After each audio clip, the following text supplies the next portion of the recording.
Amém, irmãos? Espero que todos estejam bem, todos estejam em paz. Vamos orar pela palavra. Senhor, nós te agradecemos por tua boa palavra. Oramos em nome de Jesus pedindo que o Senhor venha com o teu poder, que o Senhor venha com a tua graça, edificando a tua igreja. Sê conosco, Senhor. Em nome de Jesus. Amém. Amém, Amém, irmãos? Vamos ao nosso texto base, livro do profeta Zacarias, capítulo 11, o versículo 1 diz assim: Abre, ó Líbano, as tuas portas, para que o fogo consuma os teus cedros. Até aqui. Veja, irmãos, capítulo 11 do profeta Zacarias é um dos capítulos mais importantes do Antigo Testamento. Existem algumas referências que a ênfase que é dada aqui, o foco, é somente aqui que o Senhor nos traz, bem nesse capítulo. E ele abre o capítulo de uma maneira extremamente dura. Veja, ele abre o capítulo falando do juízo de Deus sobre as nações.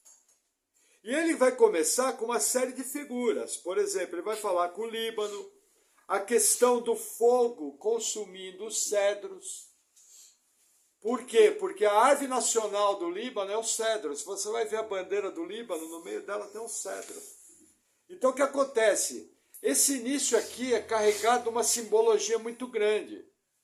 Lógico, Deus aqui está falando das nações em volta de Israel. Nações que muitas vezes chegaram a ser inimigas. E ele começa pelo Líbano. Por quê? Porque a primeira nação logo acima é o Líbano. Mas ele continua, versículo 2, e fala o seguinte: Geme, ó cipreste, porque o cedro caiu, porque os mais poderosos são destruídos. Gemei, ó carvalhos de Bazã, porque o bosque forte é derrubado. Voz de uivo dos pastores, porque a sua glória é destruída. Voz de bramido dos filhos dos leões, porque foi destruída a soberba do Jordão. Veja, Zacarias aqui, ele usa uma série de figuras. Fala dos filhos dos leões, fala do bosque de carvalho, fala da derrubada dessas florestas. Por quê? Porque do ponto de vista natural, era impossível isso aqui cair. Isso aqui está falando o mover de Deus sobre as nações. Só que esse mover não é um mover de salvação, é um mover de juízo. E ele volta a usar a figura dos pastores, como nós vimos no capítulo 10, que eu tenho que entender, pastores aqui não são apenas líderes espirituais. Sempre que nós vemos pastores aqui no texto, vai estar ligado a autoridades políticas, a autoridades econômicas, tipo os empreendedores, os comerciantes, aqueles que produziam riqueza, e também vai estar falando dos sacerdotes da classe espiritual. O juízo aqui é completo. E o porquê desse juízo? Mais à frente do texto nós vamos ver, por causa da impiedade, por causa de atitudes erradas. Por que é importante um capítulo como esse? Veja, o mundo jaz no maligno. E muitas vezes nós nos deparamos com situações que são difíceis de engolir. Muitas vezes nós nos deparamos com situações que dá uma vontade de pegar um pelo pescoço, dá uma vontade de fazer alguma coisa, você olha aquilo e fala, mas não pode, a pessoa não pode ter feito isso. A pessoa está lá para abençoar, a pessoa está lá para dirigir, a pessoa já é rica, a pessoa tem recurso, a pessoa tem tudo. E você muitas vezes se sente impotente, porque você sabe que você não tem às vezes como lidar com aquilo. Agora, a primeira coisa que nós temos que lembrar, a carta de Paulo aos Romanos fala que toda autoridade foi revestida de poder por Deus.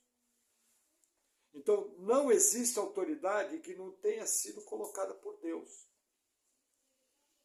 Então aí muda um pouco a minha linha de raciocínio. Eu tenho que entender que quando Deus quer abençoar um povo, ele traz autoridades boas.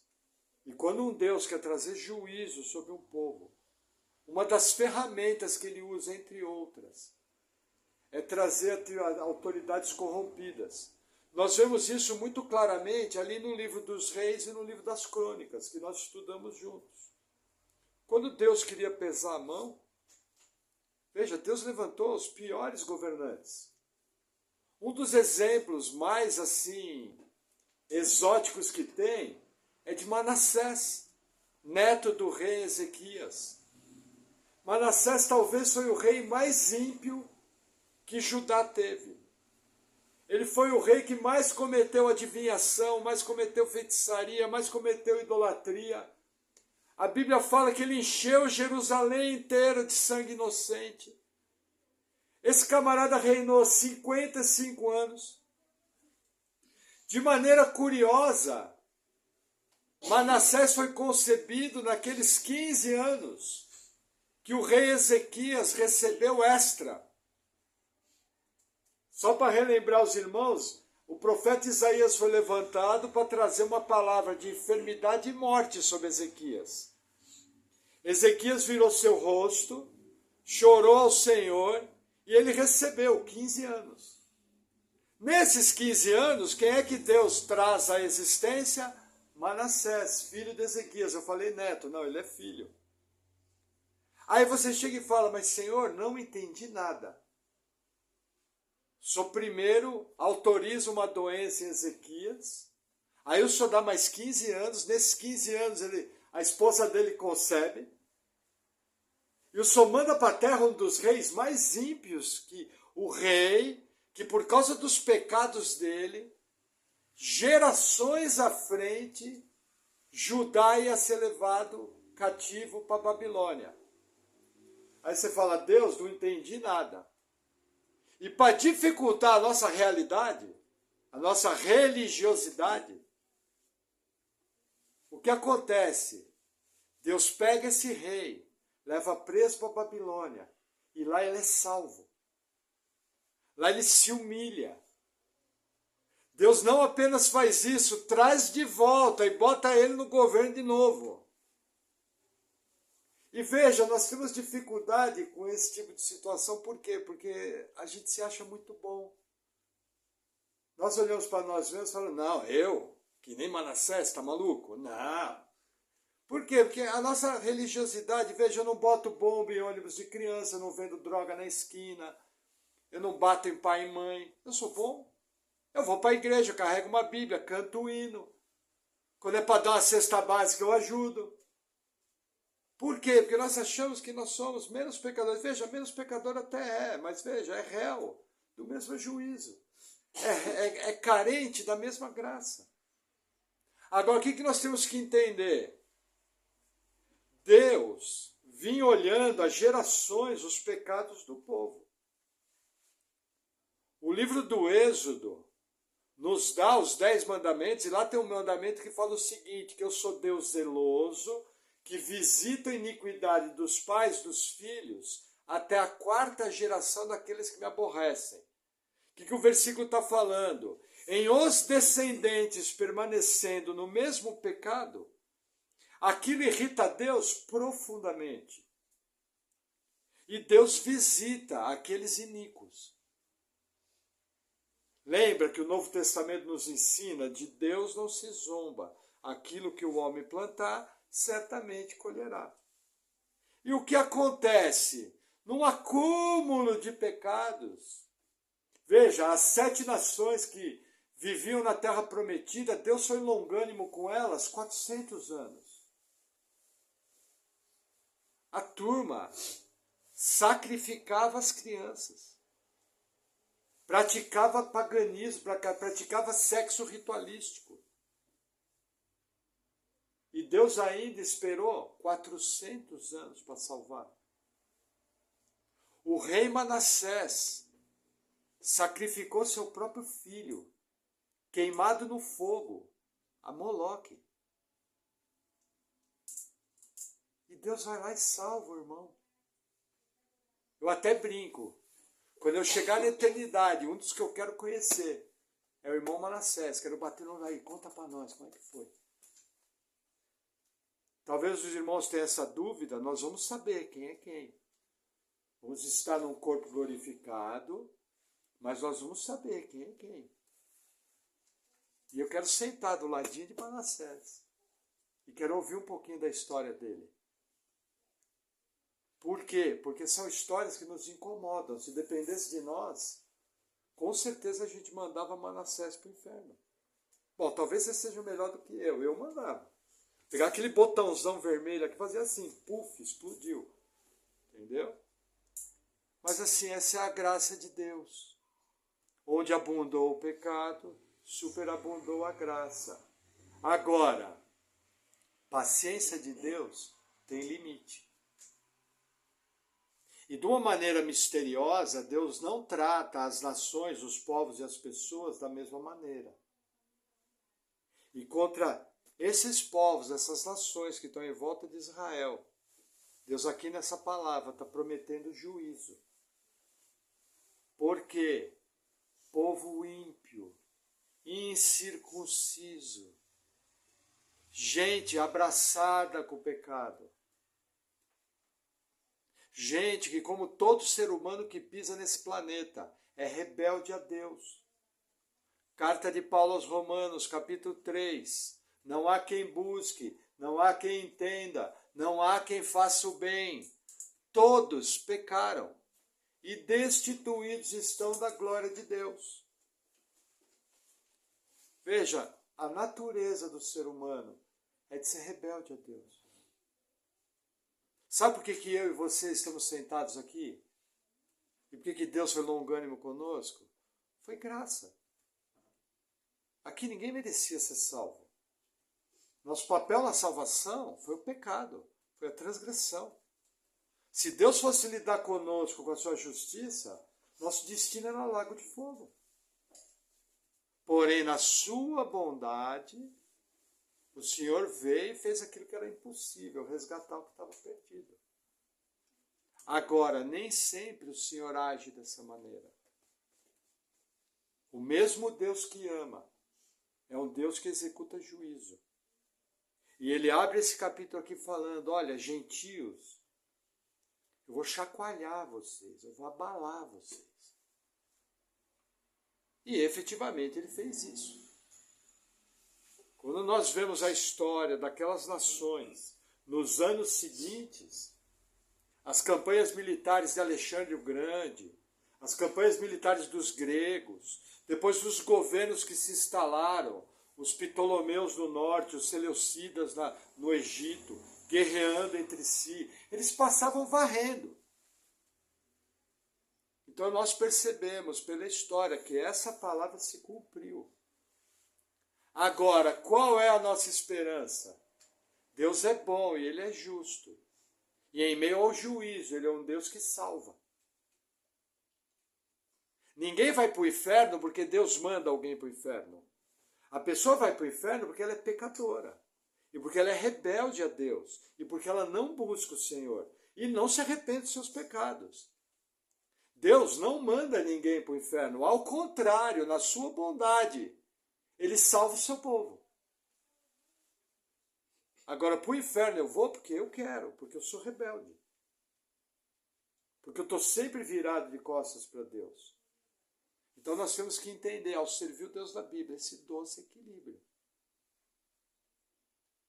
Agora, quando eu vejo, vou falar por mim, um pecador que nem eu. O que tinha de bom em mim? Nada. Ah, mas o irmão prega, só pela graça de Deus. Da mesma maneira, eu creio que os irmãos que entendem bem o que o Senhor fez, quando olham para a sua vida, muitas vezes perguntam, Senhor, por que eu? Por quê? Tantas e tantas pessoas. Existem perguntas que não têm resposta, apenas a bondade e a graça de Deus. Agora, o fato de não ter resposta não me tira a responsabilidade de ter um coração agradecido. Não me tira a responsabilidade de ter compromisso com Deus que não tinha obrigação nenhuma de me salvar. Mas pela sua misericórdia ele foi lá e me resgatou. Que tipo de atitude que eu tenho que ter em relação a um Deus assim? Amém? Amém. Vamos avançar mais um pouquinho. Opa, não precisa quebrar nada, pastor. Versículo 4.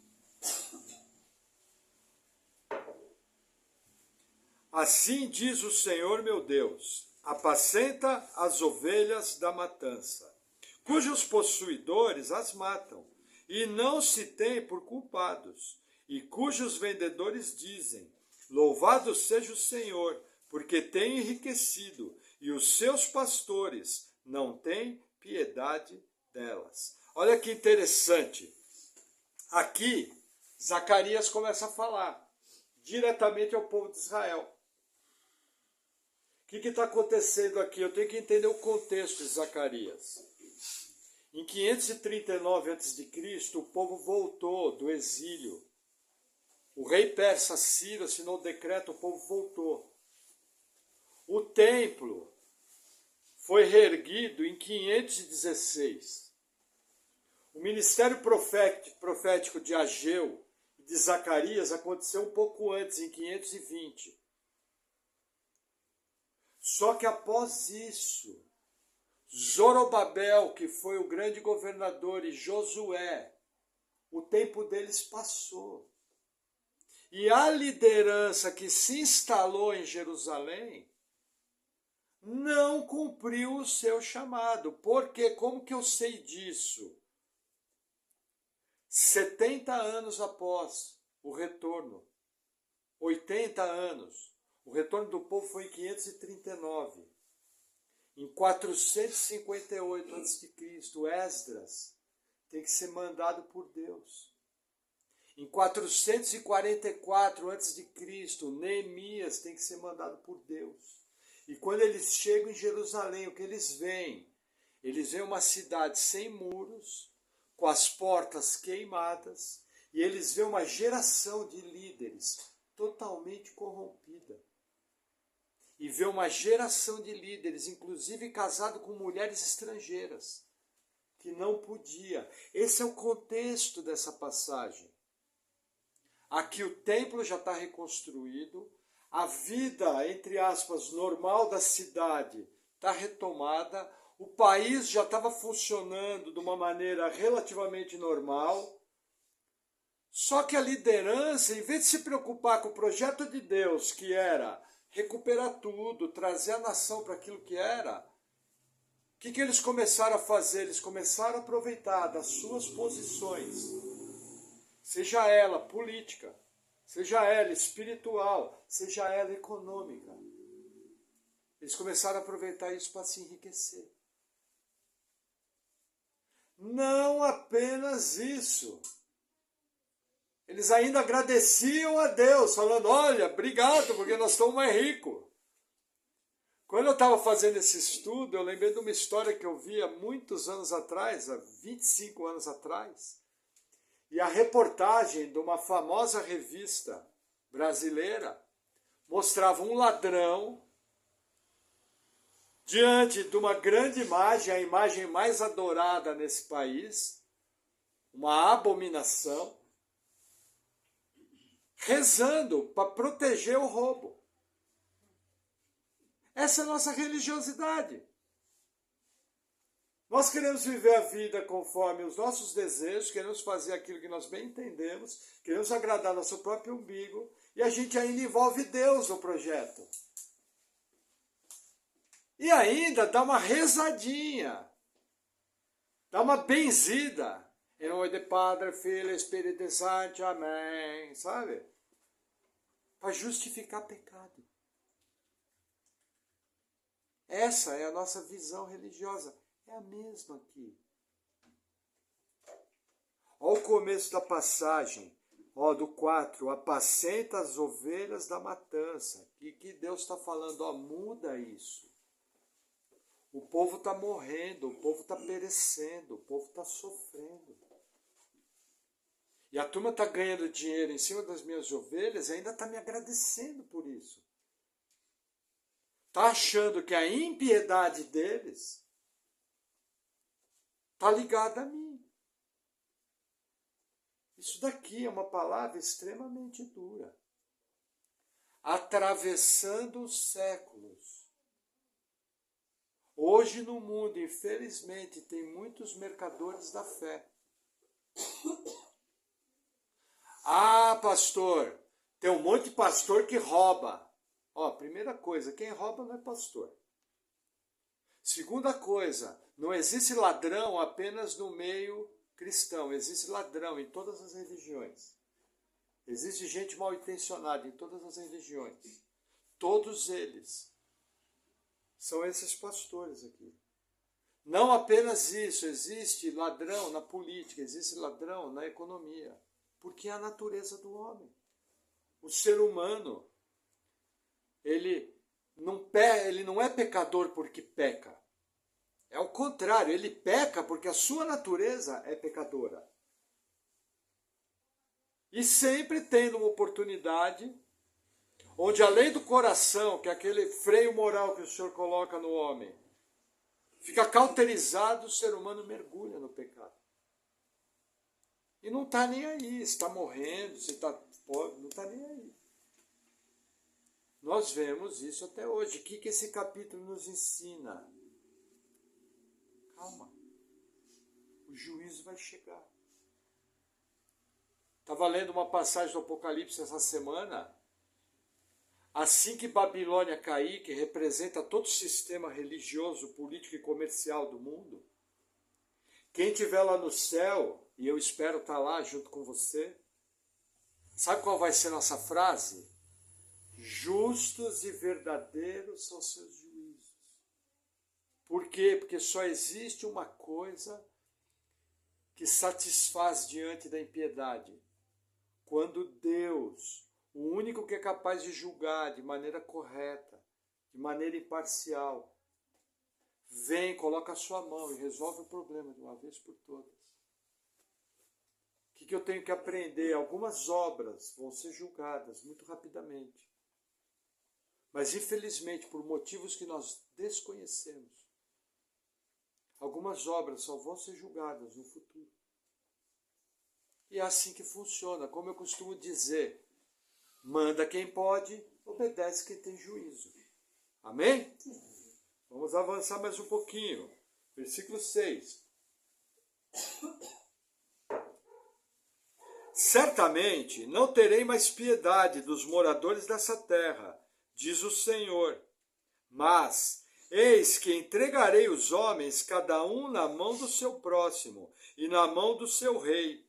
Eles ferirão a terra, e eu não os livrarei da sua mão. Olha que interessante, veja.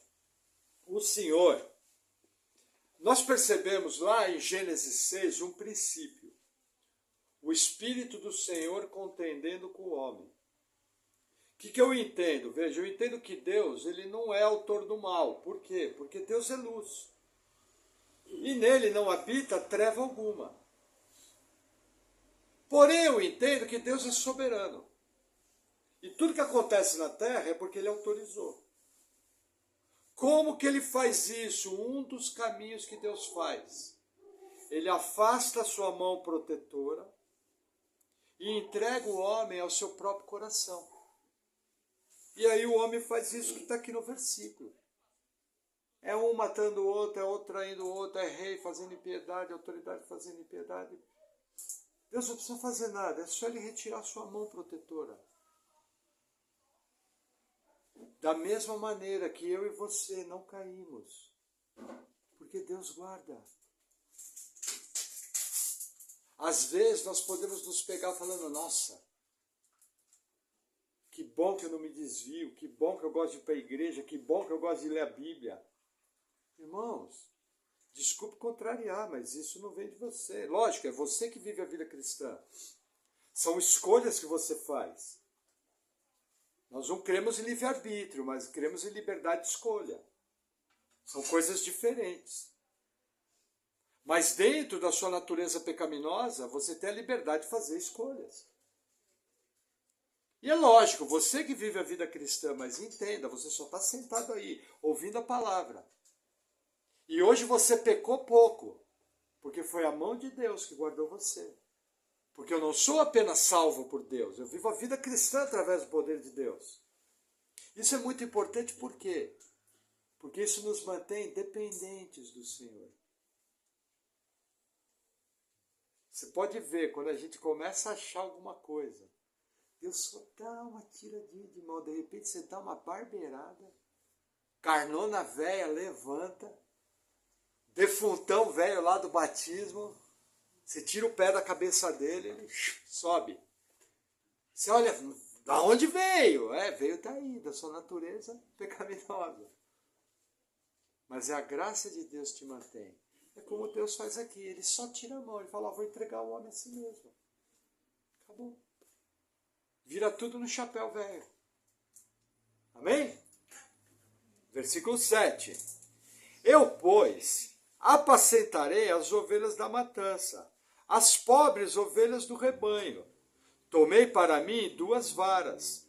A uma chamei graça, e a outra chamei união, e apacentei as ovelhas. Irmãos, veja, nós precisamos tomar cuidado quando aparece aqui essa questão de ovelha pobre, tá? Existe uma teologia demoníaca que nasceu no meio do catolicismo romano e no meio do protestantismo histórico, que é a chamada teologia da libertação. O que é isso? É a junção do comunismo com a teologia. O Brasil tem um dos maiores teólogos da libertação, Frei Leonardo Boff. Pra você ter uma ideia, esse camarada é tão encrenque, ele é tão comunista, que até o Vaticano excomungou ele. Nem a Igreja Católica aceitou mais. Então o que acontece? Eu preciso tomar muito cuidado, é o seguinte, que pobre é bom e rico é ruim. E que ter dinheiro não é bom. E que Deus só vai abençoar os pobres. E eles usam, entre outras passagens, essa aqui. Gente, vamos lembrar as palavras de Jesus. Bem-aventurados os pobres de espírito, porque verão a Deus. O que é o pobre de espírito? Pobre de espírito é aquele que Jesus exemplifica, o pecador orando. Senhor, tem misericórdia de mim, pecador. Então, quando fala das pobres aqui, tira da sua cabeça o dinheiro. Quando Jesus nos visitou encarnado, veja, ele salvou, eu imagino que Nicodemos foi salvo, salvou José de Arimateia, salvou Paulo, que era de família bem rica. Paulo era muito rico. Ele abriu mão de tudo para fazer a obra, mas era rico. E salvou pessoas humildes. Então, assim, primeira coisa que eu preciso tomar cuidado. Tira dinheiro. Mas o que o versículo quer me ensinar, e é o principal aqui, Deus cuida do seu povo. Deus apacenta o seu povo. Deus levanta pessoas para abençoar a sua vida. E essas pessoas hoje estão dentro da igreja do Senhor. Com todos os defeitos, com todas as dificuldades, com todos os problemas que a igreja do Senhor tem. Mas nós temos que entender que Deus escolheu um aprisco. E esse aprisco é chamado igreja. E só existe uma maneira de viver vida cristã. É dentro do aprisco, é dentro da igreja. Amém? Amém. Vamos avançar mais um pouquinho, versículo 8. E destruí os 3 pastores num mês, porque a minha alma se impacientou deles, e também a alma deles se enfastiou de mim. Olha que interessante, olhando esse versículo aqui, a gente não dá nada para ele. Aí eu fiquei sabendo nos meus estudos, aprendi essa semana isso, que essa é considerada pelos teólogos uma das passagens mais difíceis de toda a Bíblia. Existem no mínimo 40 interpretações diferentes de quem são esses 3 pastores aqui. Não se sabe quem são esses 3 pastores. E vou dizer mais, é impossível saber. Porque não existe nem registro histórico.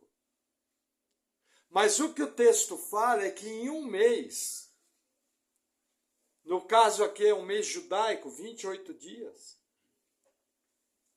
ele destruiu 3 pastores. Aí vai o coitado do irmão Maurício, né? 40 explicação, aí todo camarada que vai pregar tem que escolher uma.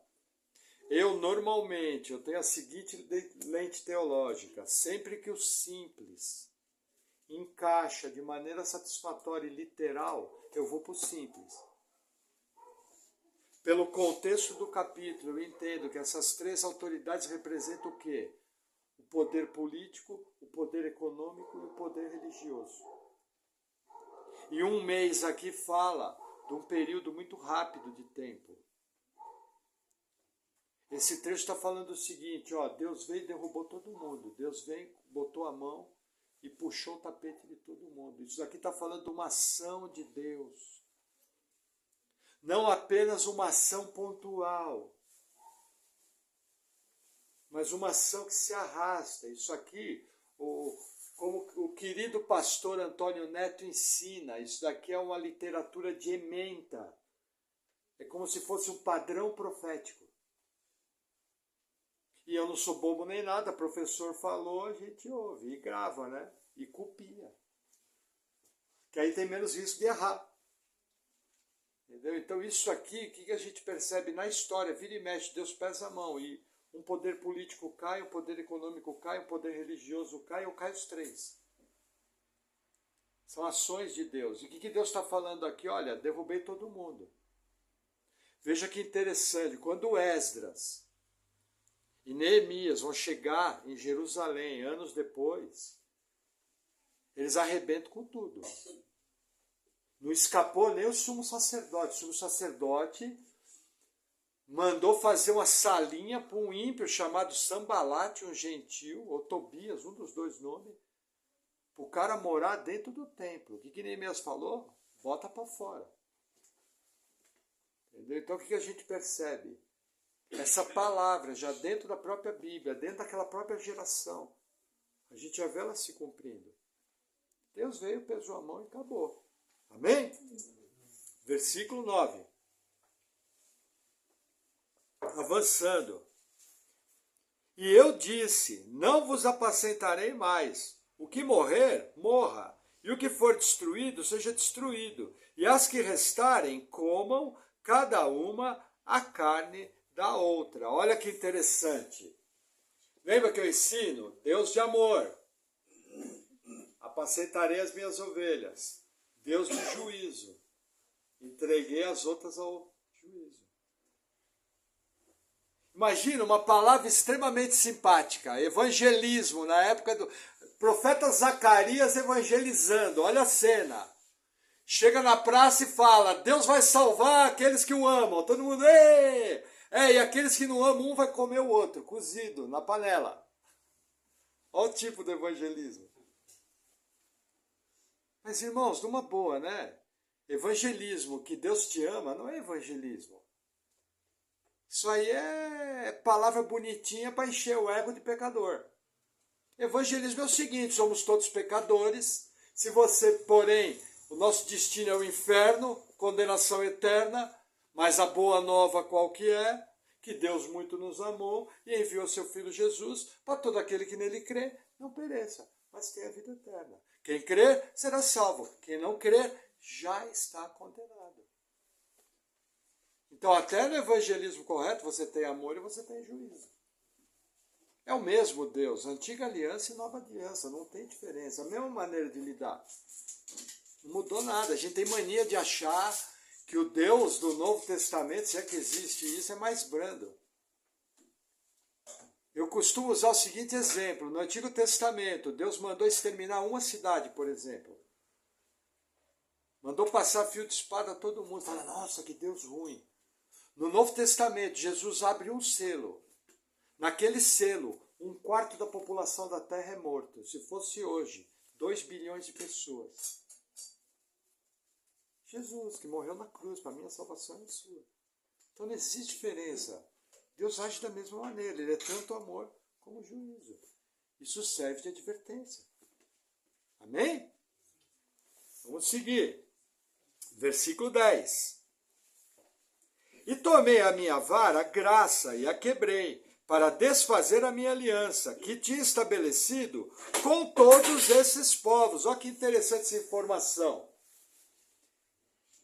Deus aqui, primeira informação, ele não tinha aliança apenas com Israel. Deus já tinha povo salvo entre os gentios. Está no plural. Só que o mesmo Deus que salva gentios e salva judeus, é o mesmo Deus que interrompe. Quando ele fala aqui, quebrei a minha aliança, é o seguinte, parou. Veio até aqui e chega.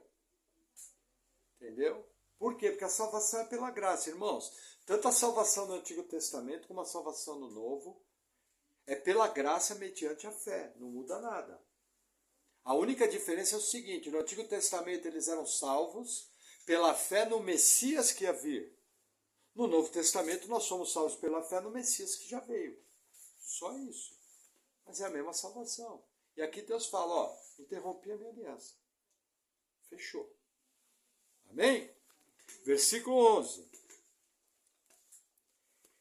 E foi desfeita naquele dia, e assim conheceram os pobres do rebanho, que me respeitavam, que isso era a palavra do Senhor.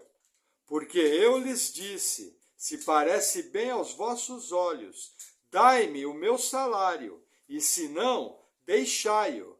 E pesaram o meu salário, 30 moedas de prata. Olha que interessante, essa passagem aqui é muito conhecida. O que ele está falando? Primeiro ele está falando, ó, interrompi. Aí você vai entender o contexto. Aí ele está falando o seguinte, que ao interromper, as ovelhas iam perceber a mão de Deus. Porque qual que é a situação aqui? Zacarias está sendo rejeitado como profeta. E aí ele fala a seguinte frase, olha, pesam o meu salário. Se vocês querem que eu fique, me sustentem. Só que aí o que acontece? Eles pesam o preço de um escravo do Antigo Testamento. 30 moedas de prata. E entrega para Zacarias e manda embora. É a mesma passagem que Mateus, por inspiração do Espírito Santo, trazendo um complemento da revelação, usa para explicar quando Judas pega as 30 moedas e joga no chão do templo. E eles compram o campo do oleiro, que depois foi chamado campo de sangue. Mesma passagem. Isso daqui novamente é um padrão profético. Nós temos que lembrar que sempre que a gente trata de profecia bíblica, em algum grau, muitas das profecias, ou eu vejo que elas se cumpriram parcialmente no passado, ou às vezes eu vejo elas se cumprindo parcialmente no presente, ou muitas delas apontam para o futuro. Quando Zacarias escreveu isso aqui, ele não fazia nem ideia. Veja, olha a ofensa que eles estão fazendo.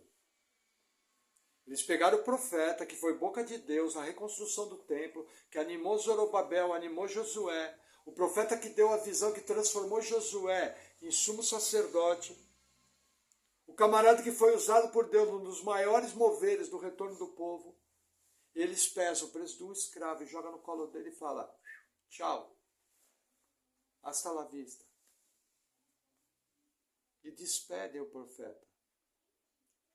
Da mesma maneira que o próprio Deus habitou entre os homens, Emanuel, Deus entre os homens, fez toda a sorte de milagres, tentou ajuntar Jerusalém, e o povo sempre rebelde a ele, e foi vendido por 30 moedas de prata. Existe uma dúvida aqui.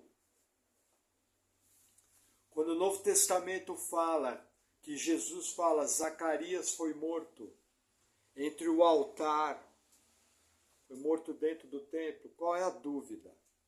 A dúvida se é o profeta Zacarias, ou a dúvida se é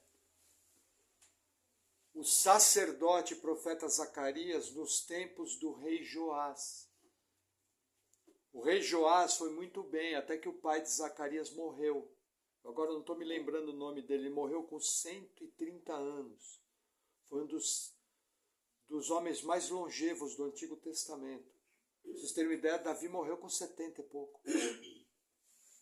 Já vou lembrar o nome desse sacerdote, que foi o que salvou Joás. Morreu, o seu filho assumiu e meteu o dedo na cara de Joás. E foi morto. Então a dúvida é se é aquele Zacarias ou é esse. A tradição cristã da igreja primitiva fala que o profeta Zacarias não apenas foi rejeitado, ele também foi morto dentro do templo. A tradição judaica acha que foi o outro Zacarias. Mesmo assim, não importa muito, porque os dois vão estar no mesmo céu que a gente. E também não importa muito, porque o texto está falando o que ele quer falar.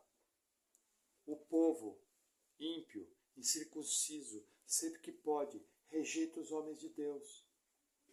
Irmão, todas as vezes que você for rejeitado, todas as vezes que escutarem você de mau grado, não estranhe, irmãos.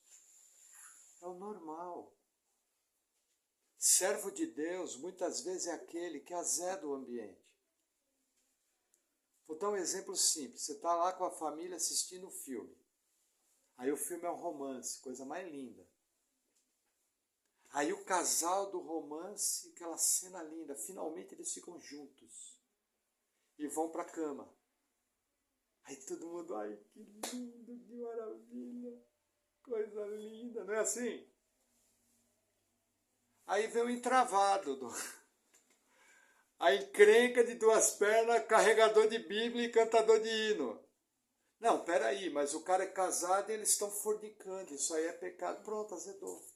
O chato de galocha. Ou se está lá no seu trabalho, a turma está armando para fazer alguma coisa errada. Aí o xaropão da cabeça, o Bíblia, fala, não, isso aí a gente não faz, está errado. Vai lesar nosso pai. Pronto, estragou o rolê.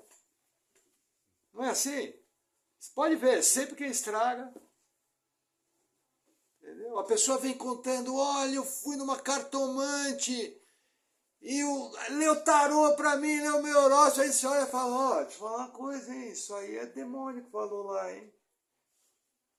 Você está consultando demônio e não sabe. Pronto, estragou. Irmãos, entendem o que eu estou querendo dizer? Isso é normal. Na história da igreja, na história do povo, é normal. Nós estamos entrando numa fase da humanidade em que os cristãos não serão bem-vindos. Os seres humanos, cada dia mais, estão irritados com a pregação do Evangelho. Existe irmão nosso que está sendo agredido na rua, porque está pregando o Evangelho. Ah, mas o cara é louco, fica agredido. Olha, até onde eu sei, o nosso país e os outros países prezam pela liberdade religiosa. O cara tem todo o direito de ir lá orar, ir lá pregar. Mas pode ver, o Evangelho cada vez irrita mais.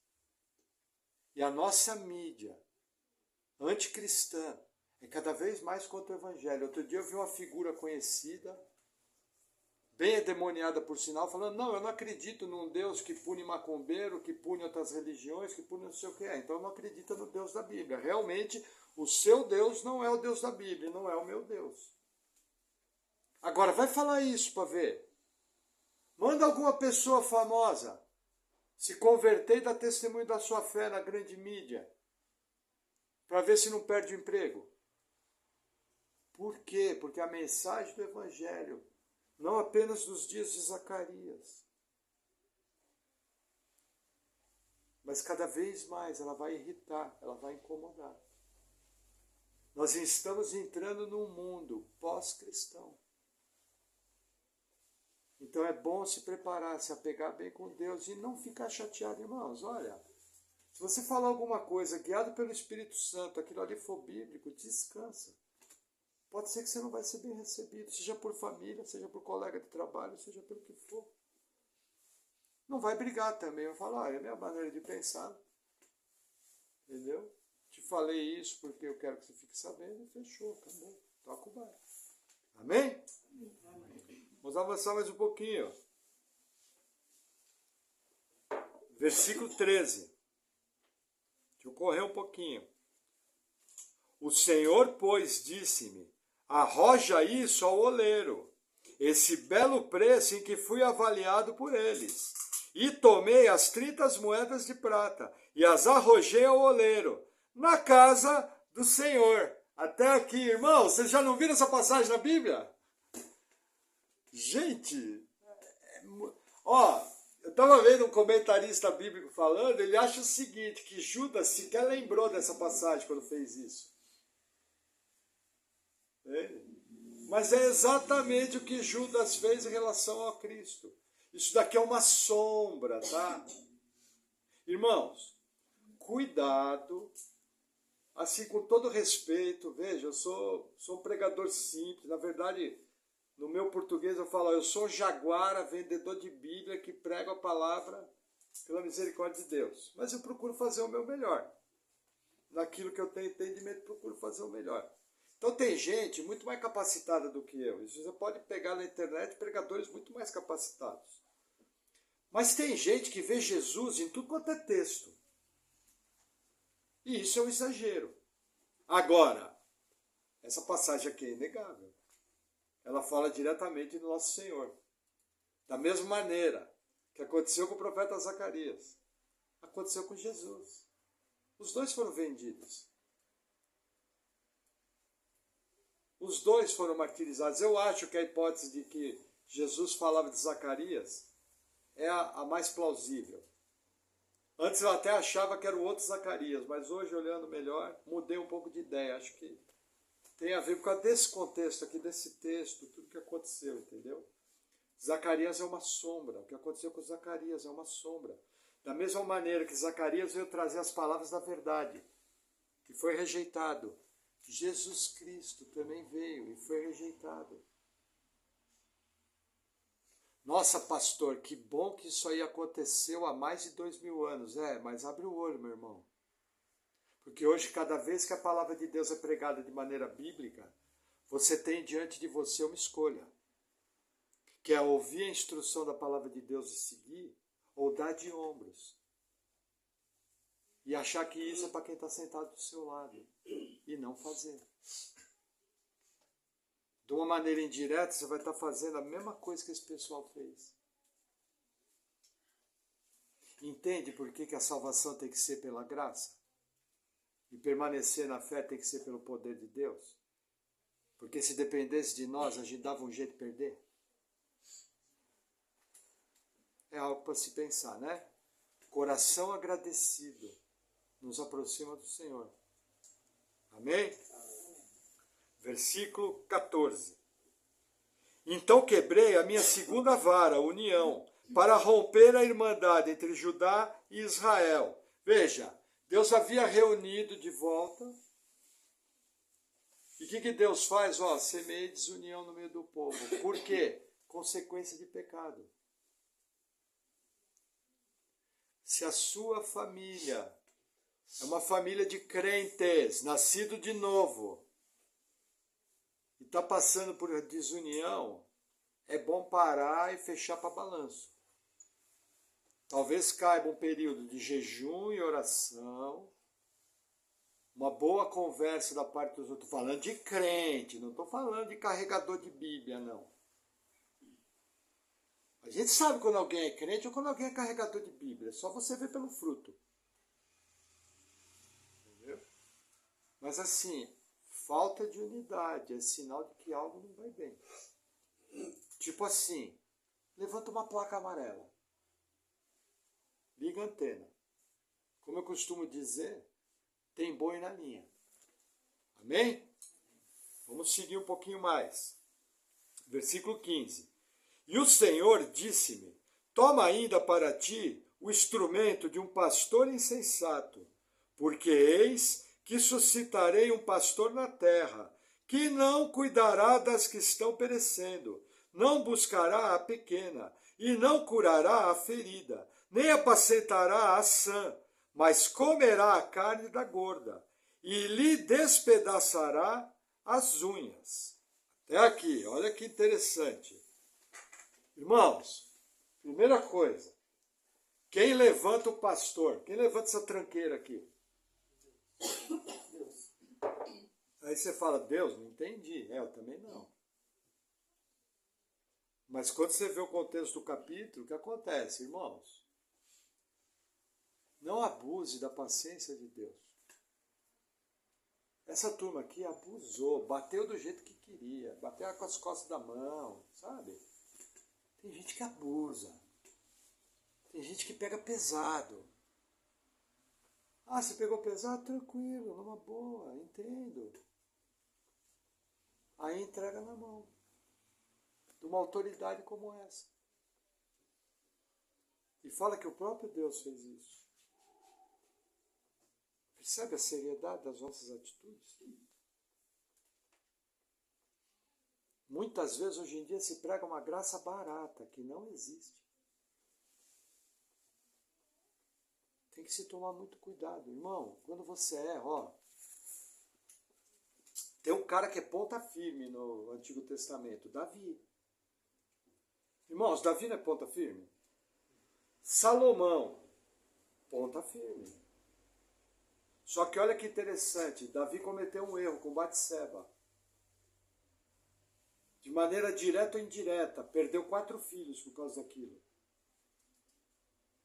Davi foi perdoado, irmãos? 4 foram para a fita.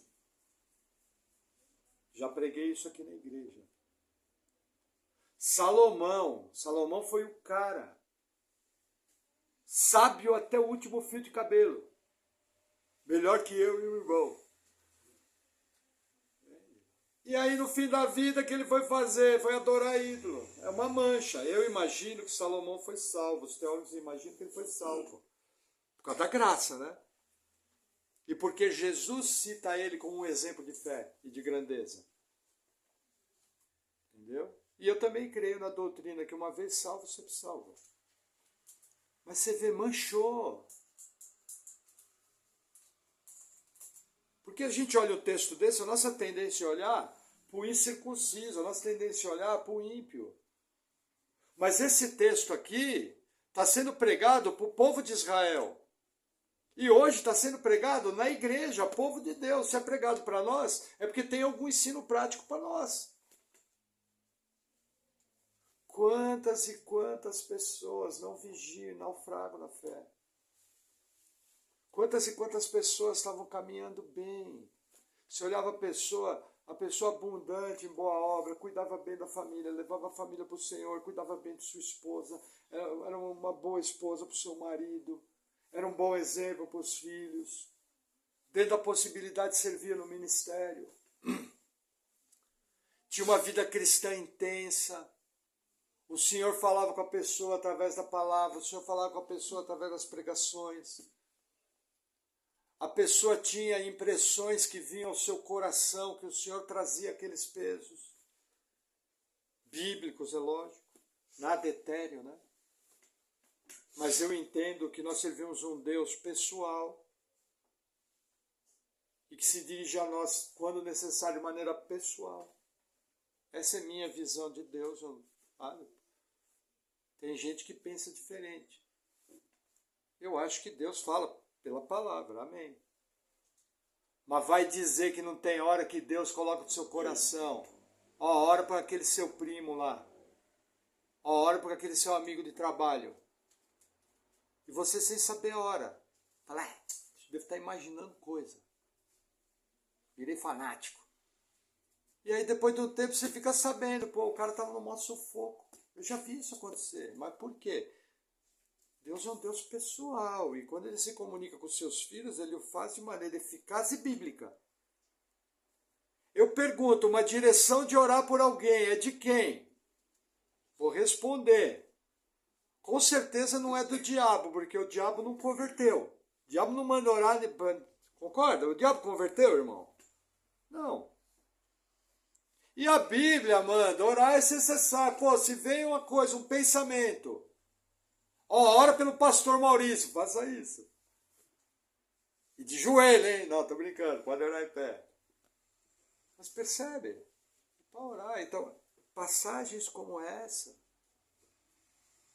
Me lembro daquela passagem de Provérbios, o temor do Senhor é o princípio da sabedoria. Me lembra das palavras do apóstolo Paulo, aquele que está de pé, cuide para não cair. O pecado rouba anos de uma vida piedosa com Deus, um erro seu. É perdoado, mas a consequência pode vir por gerações. Ah, pastor, quando que isso acontece? Simples. Você vai num casamento de maneira imprudente, bebe, se embriaga, bate o carro, seu filho morre. Tem perdão? E o filho? E os netos do filho? E o bisneto que ia vir? Ah, mas Deus autorizou, irmãos? Na boa, soberania, mas Deus está para lá do vidro, eu não sei. A Bíblia manda eu ser prudente, a Bíblia manda eu obedecer. Quando eu pego um versículo bíblico que manda obedecer e ser prudente, o que eu faço? Esses irmãos já estão na minha teologia. Correto, irmãos? Ah, mas o pastor é calvinista? Ô, irmão, acorda. Lógico que eu sou calvinista, mas uma coisa não tem nada a ver com a outra. A Bíblia manda fazer, eu faço. Simples assim. Ou quando o cara escreveu a Bíblia, Calvino ou Armínio estava vivo. Perdemos a noção do que é a vida cristã, irmãos? Temor do Senhor é o princípio da sabedoria. E para encerrar, versículo 17. Ai do pastor inútil, que abandona o rebanho.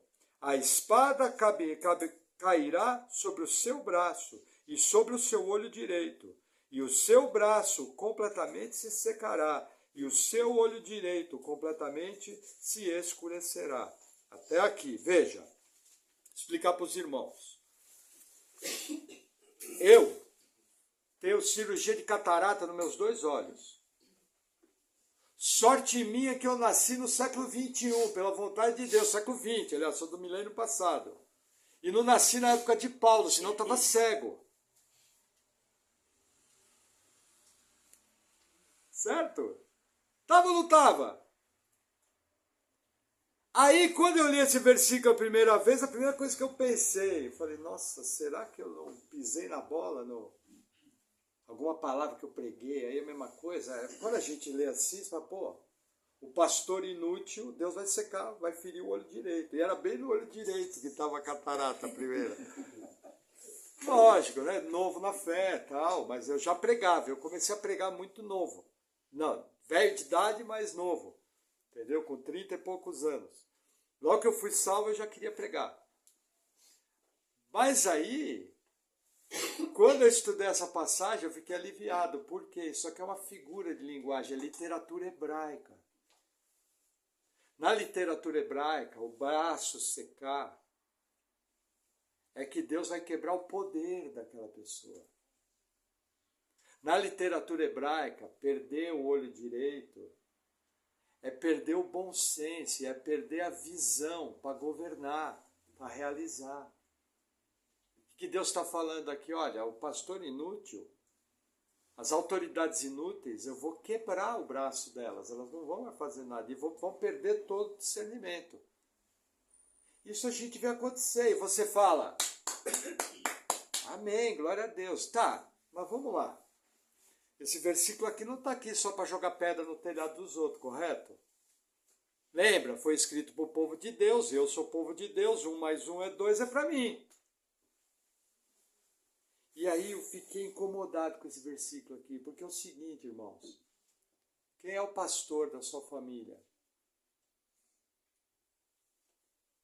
Quais são as coisas que Deus colocou debaixo da sua autoridade? Você, irmão, você, irmã.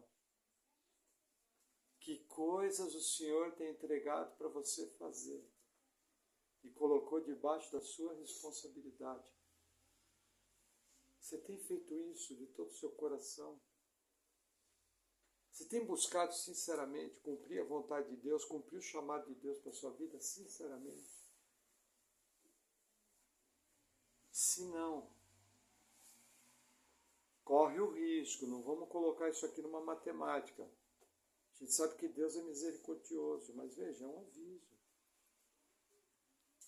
Sabia que tem área das nossas vidas que a área miou, porque eu fui omisso, porque eu fui negligente, porque eu fui preguiçoso? Isso é algo para pensar, irmãos. Nossa vida não é neutra. Eu adoro fazer isso. Quem aqui acredita em eleição? Levanta a mão, levanta a mão.